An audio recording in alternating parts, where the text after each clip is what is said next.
Hi kapatid! Naggawa nga ako ng masarap na tinapay na pangmerienda ng aming pamilya. Pwede nga siyang gawing burger buns pero hotdog buns ang ginawa ko dahil ito ang request ng aking mga junakis. Madali lang siyang gawin, masarap, malambot, at higit sa lahat, pwede nga siyang pambenta. Sa isang mixing bowl ay pinagsama-sama ko muna ang flour, instant yeast, bread improver, salt, at milk powder. Minix ko nga lang to ng bahagya at isinunod ko na rin ang milk, sugar, at vanilla. Gumamit nga ako dito ng electric mixer para mapabilis ang pagpapakinis ng ating dough. Pero kung wala naman kayong electric mixer, pwede naman ito ng mano-mano. Huling ilalagay nga ay margarine, pwede din ng butter, o kaya ay vegetable shortening.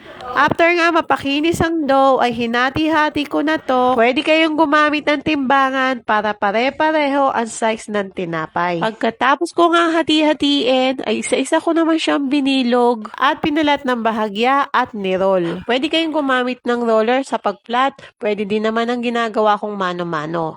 After nga mairol ang mga dough, pwede nang ilagay direkta sa baking pan at paalsahin ng 2 oras. Kapag nagdoble na ang size niya, mag-brush kayo sa ibabaw ng egg wash o kaya naman ay milk at i-bake sa preheated oven. At ito'y finished product sa paggawa ng napakasarap, napakalambot na hotdog buns. Masarap pagsaluhan ng pamilya, pwede ding pambenta. Yun lang. Thank you for watching. Bye!